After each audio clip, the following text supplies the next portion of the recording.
Good morning student. પાઠ 13 ધ્વનિ આપણો લાસ્ટ વિડીયોમાં પૂરો થયો હતો. આજે આપણે સ્વાધ્યાયના પ્રશ્નના જવાબની ચર્ચા કરીએ, જેની અંદર સ્વાધ્યાયના પ્રશ્નના જવાબમાં પહેલો પ્રશ્ન છે, સાચો ઉત્તર પસંદ કરીને આપણે જવાબ લખવાનો છે, એટલે કે વિકલ્પ આપેલા છે અને એમાંથી આપણે સાચો વિકલ્પ શોધવાનો છે. ખાલી જગ્યા સ્વરૂપની અંદર પણ પૂછાઈ શકે વિદ્યાર્થી મિત્રો, અથવા તો આ રીતે વિકલ્પમાં પણ પૂછાઈ શકે. તો 1 માર્કનો છે આ તમારો સાચો ઉત્તર પસંદ કરવાનો.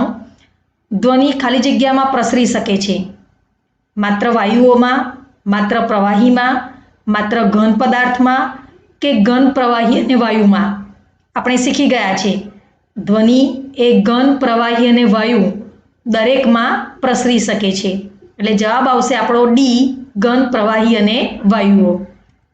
બીજો વિકલ્પ છે, નીચેનામાંથી કોના અવાજની આવૃત્તિ ન્યૂનતમ હોવાની શક્યતા છે? નાની છોકરીઓની, નાના છોકરાઓની, પુરુષોની કે સ્ત્રીની? તો જવાબ આવશે પુરુષની, કે જેના અવાજની આવૃત્તિ જે છે તે ન્યૂનતમ હોવાની શક્યતા છે. પ્રશ્ન 2 છે, નીચેના વિધાનમાંથી જે વિધાન સત્ય હોય તેની સામે ટ્રુ એટલે કે ખરું અને જે વિધાન ખોટા હોય તેની સામે એફ એટલે કે ફોલ્સ ટીક કરો. અહીંયા એફ અને ટી બંને આપેલા છે. જે વિધાન ખોટું છે એના ઉપર મેં લાલ કલરથી આડી લીટી મારેલી છે અને જો સાચું હોય તો ટી અને એફ રાખેલા છે. તો તમે પણ એવું કરી શકો છો. ધ્વનિ શૂન્ય અવકાશમાં પ્રસરી શકતો નથી.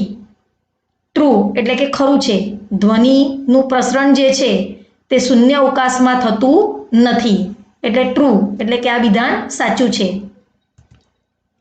બીજું વિધાન છે, કંપન કરતી વસ્તુઓના 1 સેકન્ડમાં થતા દોલનની સંખ્યાને તેનો આવર્તકાળ કહે છે.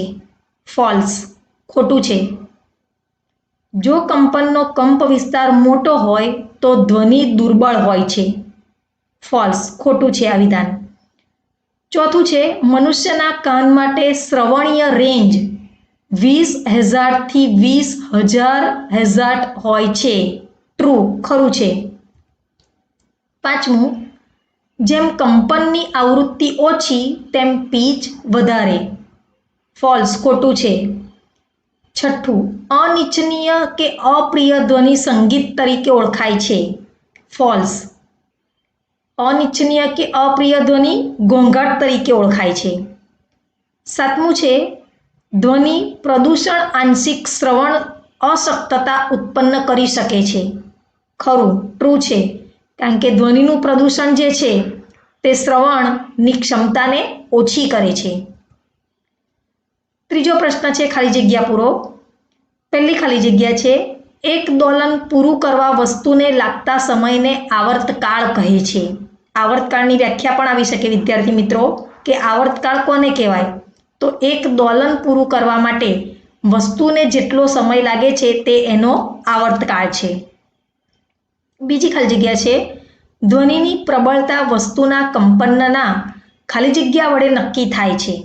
તો ધ્વનિની પ્રબળતા જે છે તે કંપનના કંપ વિસ્તાર વડે નક્કી થાય છે, કે એનો કંપ વિસ્તાર કેટલો છે, મોટો છે કે નાનો છે. ત્રીજી ખાલી જગ્યા છે, આવૃત્તિનો એકમ ખાલી જગ્યા છે હર્ટ્ઝ, HZ. ચોથી ખાલી જગ્યા, અનિચ્છનીય ધ્વનિને ઘોંઘાટ કહે છે. જે આપણા કાનને સાંભળવો ગમતો નથી એ અનિચ્છનીય ધ્વનિ એટલે ઘોંઘાટ.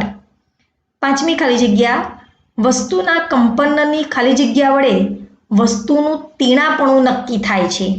શેનાથી નક્કી થશે? એની આવૃત્તિ પરથી.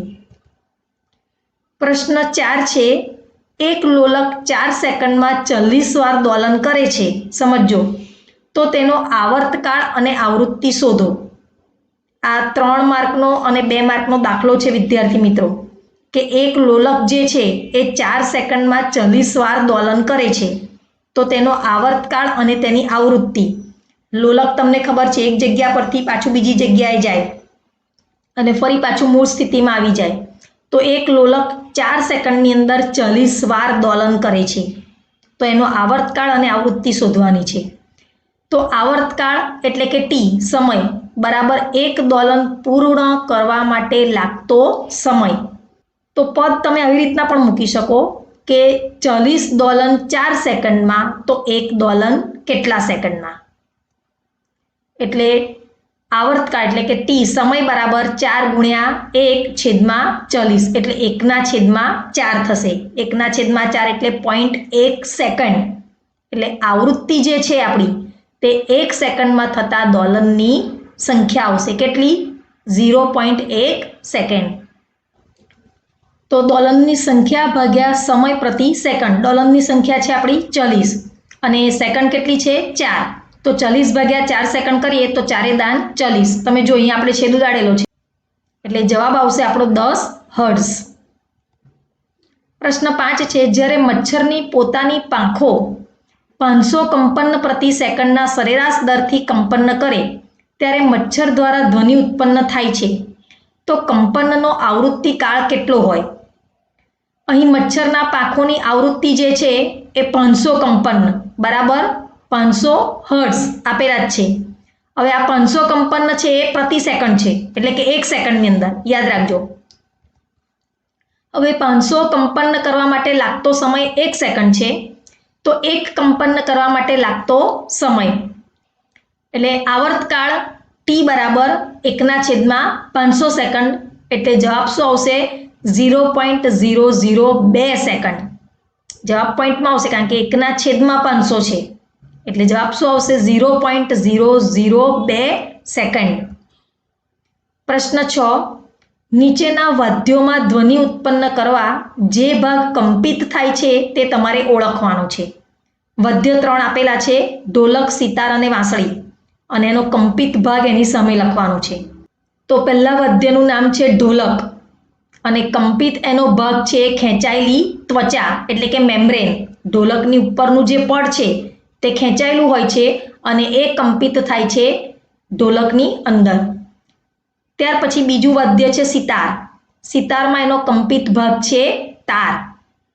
વાંસળી, વાંસળીનો કંપિત ભાગ છે હવાનો સ્તંભ, કારણ કે વાંસળીની અંદર જ્યારે આપણે ફૂંક મારીએ છીએ ત્યારે જે આખો વાંસળીનો જે ગોળાકાર ભાગ છે ત્યાં હવા ઘેરાય છે અને ધ્વનિ ઉત્પન્ન થાય છે તો એ હવાનો સ્તંભ એ એનો કંપિત ભાગ છે. ત્યાર પછી છે પ્રશ્ન 7, ઘોંઘાટ અને સંગીત વચ્ચે શું તફાવત છે? બંનેના તફાવતના 2 મુદ્દા પૂછાય અથવા દરેક વચ્ચે શું તફાવત રહેલો છે એ પૂછાય તો પણ આપણે આ જ જવાબ લખીશું. શું સંગીત ક્યારેય ઘોંઘાટ બની શકે? 2 પ્રશ્નો છે, યાદ રાખજો. પહેલા તફાવત પણ લખવાનો છે અને પછી એમ પૂછ્યું છે કે શું ક્યારેક સંગીત જે છે એ ઘોંઘાટ બની શકે? તો પહેલા આપણે તફાવત લખીએ. સંગીત અને ઘોંઘાટ વચ્ચેના તફાવતમાં ઘોંઘાટમાં પહેલો મુદ્દો છે તે અસુખદ ધ્વનિ છે. ઘોંઘાટ આપણને સાંભળવો ગમતો નથી એટલે કેવો છે? અસુખદ ધ્વનિ. જ્યારે સંગીત જે છે એ કર્ણપ્રિય ધ્વનિ છે. સંગીત આપણને સાંભળવું ગમે છે. બીજો મુદ્દો ઘોંઘાટમાં તેનાથી ધ્વનિ પ્રદૂષણ થાય છે. ઘોંઘાટથી ધ્વનિનું પ્રદૂષણ ઉત્પન્ન થાય છે જ્યારે સંગીતથી ધ્વનિનું પ્રદૂષણ ઉત્પન્ન થતું નથી. ઘોંઘાટમાં ત્રીજો મુદ્દો તેનાથી સ્વાસ્થ્ય સંબંધિત સમસ્યાઓ ઉદ્ભવે છે એટલે કે આપણા સ્વાસ્થ્યને એ નુકસાનકારક છે એટલે સ્વાસ્થ્ય સંબંધિત સમસ્યાઓ ઉદ્ભવે છે જ્યારે સંગીત એ સ્વાસ્થ્ય માટે સારું છે. ચોથો છેલ્લો મુદ્દો કોઈ ચોક્કસ વાદ્ય વડે ઘોંઘાટ ઉદ્ભવતો નથી. દાખલા તરીકે વાંસળી વગાડો તો એનાથી ઘોંઘાટ નથી ઉત્પન્ન થતો. તો કોઈ ચોક્કસ વાદ્ય હોય તો એ ઘોંઘાટ ઉત્પન્ન કરતું નથી. જ્યારે સંગીતની અંદર સંગીત ઉત્પન્ન કરવા માટે ચોક્કસ વાદ્યની જરૂર પડે છે. સંગીત જો આપણે કોઈ પણ ઉત્પન્ન કરવું હોય તો તબલા વગાડીએ છીએ કે હાર્મોનિયમ વગાડીએ છીએ તો એના માટે ચોક્કસ વાદ્ય એટલે કે સાધનની જરૂર પડે છે. હવે એણે જે બીજો સવાલ પૂછેલો છે આપણને કે સંગીત ઘોંઘાટમાં પરિવર્તન થઈ શકે છે. થઈ શકે ને સંગીત ઘોંઘાટમાં પરિવર્તન? જો સંગીત કાનની ધ્વનિ સાંભળવાની મર્યાદાને ઓળંગે તો એને ઘોંઘાટ કહેવાય. વધારે પડતું સંગીત પણ એ શું થાય છે? ઘોંઘાટમાં બદલાઈ જાય છે. પ્રશ્ન 8, તમારી આસપાસ જોવા મળતી ઘોંઘાટના ઉદ્ગમોની યાદી બનાવો. અતિશય અને અનિચ્છનીય ધ્વનિ એટલે કે ઘોંઘાટ અને એ ઉત્પન્ન કરતા ઉદ્ગમ સ્થાનો એના કે ક્યાંથી ઘોંઘાટ ઉત્પન્ન થાય છે. તો પહેલું લખીએ આપણે, ખૂબ મોટા અવાજથી ચાલતા ટેલિવિઝન અને ટ્રાન્ઝિસ્ટર રેડિયો, એટલે કે રેડિયોનો અવાજ ખૂબ મોટેથી હોય કે ટીવીનો અવાજ ખૂબ મોટેથી હોય તો એ ધ્વનિ ઉત્પન્ન કરે છે અને સાથે સાથે ઘોંઘાટનું ઉદ્ગમ સ્થાન પણ છે. બીજું, વાહનોનો અવાજ ઘોંઘાટ ઉત્પન્ન કરે છે. ફેક્ટરીમાં ચાલતા મશીનોનો મોટો અવાજ પણ ઘોંઘાટ ઉત્પન્ન કરે છે. ત્રીજું, ફટાકડા ફૂટવાનો અવાજ. ચોથું, વાહનોના હોર્નનો અવાજ, લાઉડસ્પીકરનો અવાજ, આ બધા ઘોંઘાટ ઉત્પન્ન કરે છે. પાંચમું, મોટા શહેરના શાક માર્કેટો, રેલવે સ્ટેશન અને એસટી સ્ટેન્ડ એ પણ ઘોંઘાટ ઉત્પન્ન કરતા સ્થાન છે. પ્રશ્ન 10, ઘોંઘાટ એ મનુષ્યને કઈ રીતે નુકસાનકારક છે એ સમજાવો. તો ઘોંઘાટ એ અનેક સ્વાસ્થ્ય સંબંધિત સમસ્યાઓનું કારણ છે. પ્રબળ ધ્વનિના પ્રભાવ હેઠળ રહેતી વ્યક્તિઓને નીચે પ્રમાણેની સમસ્યાઓ સર્જાઈ શકે છે. પહેલું છે, ઘોંઘાટ માણસની ઊંઘને ખલેલ પહોંચાડે છે. તેથી માણસને અનિદ્રાની સમસ્યા થાય છે. ઘોંઘાટને કારણે ઊંઘમાં ખલેલ પહોંચે છે, એટલે કે પૂરતી ઊંઘ મળતી નથી અને તેથી જ માણસ અનિદ્રા એટલે કે પૂરતી ઊંઘ ન મળે એટલે અનિદ્રાનો શિકાર થાય છે. બીજું, ઘોંઘાટને લીધે અણગમો પેદા થાય છે તથા માનસિક તાણ ઉત્પન્ન થાય છે. ખૂબ ઘોંઘાટ હોય તો માનસિક રીતે માણસ ભાંગી પડે અને કોઈ પણ વસ્તુમાં એને કામ કરવાની ઈચ્છા ન રહે, અણગમો પેદા થાય, રસ દર્શાવે નહીં. ઘોંઘાટમાં રહેનાર માણસોનો સ્વભાવ ચીડિયો બની જાય છે અને તે સતત ચિંતા તથા માથાના દુખાવાની તકલીફ એને જોવા મળે છે. ઘોંઘાટને કારણે માણસને હાઈ ટેન્શન એટલે કે હાઈ બ્લડ પ્રેશર શું થાય? બીપી વધી જાય, એની સમસ્યા સર્જાય. લાંબા સમય સુધી ઘોંઘાટમાં રહેવાથી અંશતઃ બહેરાશ કે કાયમી બહેરાશ પણ આવી શકે છે. પ્રશ્ન 11, તમારા માતા પિતા એક ઘર ખરીદવા જઈ રહ્યા છે. તેમને એક ઘર રસ્તાની બાજુએ અને બીજું ઘર રસ્તાથી 3 ગલી છોડીને આપવાનો પ્રસ્તાવ કરવામાં આવ્યો છે. તો તમે તમારા માતા પિતાને કયું ઘર ખરીદવાની સલાહ આપશો? તમારો જવાબ સમજાવો. તો હું મારા માતા પિતાને 3 ગલી છોડીને ઘર ખરીદવાનું જણાવીશ, કારણ પરિવારના સભ્યોની શાંતિ, સ્વસ્થતા અને સુરક્ષા જળવાઈ રહે એ ખૂબ જરૂરી છે. માટે રસ્તાની બાજુમાં આવેલ ઘરના ઘણા બધા ગેરફાયદા છે. તેથી કરીને જ રસ્તાની 3 ગલી છોડીને જ હું માતા પિતાને ઘર ખરીદવાનું જણાવીશ. જેમાં 3 મુખ્ય કારણો કયા? તો વાહનોની અવરજવરને કારણે ઉદ્ભવતો ઘોંઘાટ કે જે મનુષ્યની મનની શાંતિને હણી લે છે. બીજું, વાહનોની ગતિના કારણે થતું ધૂળ અને ધુમાડાનું નિર્માણ કે જે સ્વાસ્થ્ય સંબંધિત રોગો ઉત્પન્ન કરે છે. અને ત્રીજું, જુદા જુદા વાહનોના હોર્નનો મોટો અવાજ કે જે લાંબા ગાળે અંશતઃ બહેરાશ પણ આવી શકે છે. તો આ 3 કારણો છે કે જેથી કરીને રસ્તાની બાજુએ ઘર લેવું એ ગેરફાયદાકારક છે. 12મો પ્રશ્ન છે, સ્વરપેટી કે કંઠસ્થ સ્થાનની આકૃતિ દોરો અને તમારા પોતાના શબ્દોમાં તેનું કાર્ય સમજાવો. તો મનુષ્યમાં સ્વરપેટી કે કંઠસ્થાનમાંથી ધ્વનિ ઉત્પન્ન થાય છે. આ કંઠસ્થાન છે. સ્વરપેટી શ્વાસનળીના ઉપરના છેડા પર હોય છે. 2 સ્વરતંતુઓ સ્વરપેટી અથવા તો કંઠસ્થાનથી એવી રીતે ખેંચાયેલા હોય કે જેથી કરીને એક સાંકડી તિરાડ એટલે કે હવાની અવરજવર માટે એ એટલીક નાની સાંકડી તિરાડ બંનેની વચ્ચે રહેલી હોય છે. જ્યારે ફેફસા તિરાડ દ્વારા હવાને ધકેલે છે ત્યારે સ્વરતંતુઓ કંપન અનુભવે છે અને ધ્વનિ ઉત્પન્ન થાય છે. સ્વરતંતુ સાથે જોડાયેલા સ્નાયુઓ અને તંતુઓ ચુસ્ત કે ઢીલા રાખવામાં મદદ કરે છે. જ્યારે સ્વરતંતુઓ ચુસ્ત અને પાતળા ત્યારે અને જ્યારે સ્વરતંતુઓ ઢીલા અને જાડા હોય ત્યારે અવાજનો પ્રકાર અને એની ગુણવત્તામાં પણ જુદા જુદાપણું અથવા તો ફેરફાર જોવા મળે છે. આપણે વાત કરેલી જ છે, ગળાના ભાગમાં આવેલી સ્વરપેટી છે અને આ સ્વર તંતુઓ છે જે અહીંયા બંને જોડાયેલા છે અને આ વચ્ચે પાતળી જગ્યા તમને જે દેખાય છે તે હવાની અવરજવર માટેની છે. પ્રશ્ન 13. આકાશમાં વીજળી અને મેઘગર્જના એક જ સમયે અને આપણાથી સમાન અંતરે થાય છે. આપણને વીજળી પહેલા દેખાય છે અને મેઘગર્જના પછી સંભળાય છે. તમે સમજાવી શકશો શા માટે આવું થાય છે?